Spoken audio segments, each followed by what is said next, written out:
नेताओं को आ रहे हैं जो भाजपा का कड़ा मुकाबला कर रहे हैं। हमारा देश जो है वो 1.5 लाख करोड़ के कर्ज में डूबा हुआ है। जहाँ एयरपोर्ट बेचे जा रहे हैं, जहाँ रेलवे बेची जा रही है, जहाँ जो गवर्नमेंट की जो सरकारी ज़मीनें होती है उनको बड़े बड़े उद्योगपतियों को बेचा जा रहा है। नौकरी लग जाएगी। पेपर जानबूझ के लीक करा दिए जाते हैं जिससे कि युवाओं को नौकरी ना मिले। मैं मैनपुरी आए हो मीडिया की आपने आप मैनपुरी आए हो, आज मैनपुरी आपने कार्यकर्ताओं के साथ बैठक की है। प्रश्न ठीक नहीं है, किस तरह की मीटिंग करी का मतलब क्या होगा। मीटिंग है कार्यकर्ताओं के साथ और अपने मैनपुरी क्षेत्र के लोगों के साथ बातचीत करी है। आज बीजेपी अपने प्रत्याशी पहली लिस्ट जारी करने जा रही है, क्या कहेंगे? उसमें मैनपुरी का भी नाम है। ये तो चुनाव की प्रक्रिया है कि सारी पार्टी अपनी अपनी लिस्ट जारी करेगी, इसमें हम क्या कह सकते हैं। अखिलेश जी को दोबारा सीबीआई का नोटिस मिलने जा रहा है। और ऐसी है खनन के मामले में जो राज्य मंत्री है प्रतिभा शुक्ला, उन्होंने कहा है कि खनन माफिया इतने मतलब मजबूत हो गए हैं तो उन पर कार्रवाई कराना हमारी बस की बात नहीं है। नाम आईडी नीचे रखो।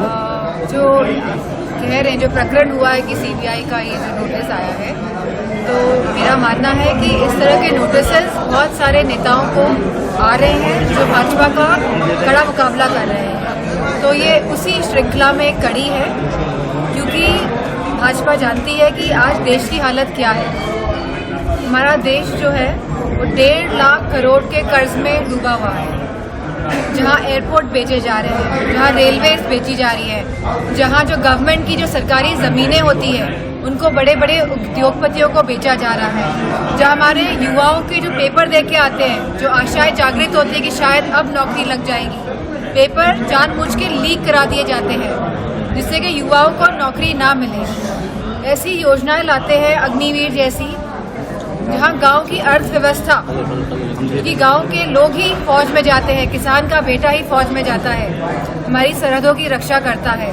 तो ऐसी योजनाएं लाके गांव की अर्थव्यवस्था को खराब करने का काम करते हैं। जहाँ महंगाई का सवाल है, जहाँ पेट्रोल का सवाल है, जहाँ बिजली का सवाल है, और जहाँ कहते हैं कि $1 ट्रिलियन इकोनॉमी, जहाँ कहते हैं डिफेंस कॉरिडोर की बात होती है, जहाँ ग्लोबल समिट की बात होती है, लेकिन पीएम मोदी कह रहे हैं बड़े इंडस्ट्रियलिस्ट आते हैं और कहते हैं 60 लाख करोड़ का निवेश हुआ है उत्तर प्रदेश में। किसी भी इकोनॉमी में अगर निवेश होता है तो वहाँ खुशहाली होती है, वहाँ रोजगार होता है, वहाँ महिलाओं की सुरक्षा होती है, और ये सरकार इन सभी मुद्दों में असमर्थ रही है। लेकिन पीएम मोदी कह रहे हैं कि 10 सालों में 25 लाख लोग जो हैं वो गरीबी रेखा से बाहर आए हैं। जहाँ वो एक तरफ कह रहे हैं कि 25 लाख लोग, भाजपा वाले कह रहे हैं कि गरीबी रेखा से बाहर आए हैं, वहीं वह कह रहे हैं कि हम 80 करोड़ लोगों को अनाज दे रहे हैं। तो ये किस तरह का कैलकुलेशन है, ये कुछ समझ के परे है। ओबीसी की पार्टी ने 7 मुस्लिम बाहुल सीटों पर अपने कैंडिडेट उतारे हैं, इस बारे में आप क्या कहेंगे? मेरा मानना है कि अगर उन्होंने कैंडिडेट उतारे हैं, जो आप बात कह रहे हैं, अगर वो राउंड द क्लॉक का मतलब रोज लोगों से संपर्क बनाए, लोगों की बातें सुने, उनकी समस्याओं का समाधान करें तो अच्छा होगा। तो उनकी पार्टी भी प्रोग्रेस करेगी। ये चुनाव टाइम में जो आते हैं तो इससे कोई फर्क पड़ने वाला नहीं है। सांसद जी, आपकी पार्टी के लोगों को भाजपा में कैबिनेट में जगह मिल रही है? जैसे कि राष्ट्रीय अध्यक्ष जी ने कहा कि पैकेज मिला है, रसगुल्ला मिला है, रसगुल्ले के अंदर क्या मिला है, अब ये बात धीरे धीरे उजागर होगी। ऐसे लोग हमसे जुड़े रहने के लिए हमारे YouTube चैनल को सब्सक्राइब करें और नई वीडियो की नोटिफिकेशन के लिए बेल आइकॉन को दबाएं। अगर आप ये वीडियो Facebook पर देख रहे हैं तो लाइक जरूर करें और ज्यादा से ज्यादा शेयर करें। धन्यवाद।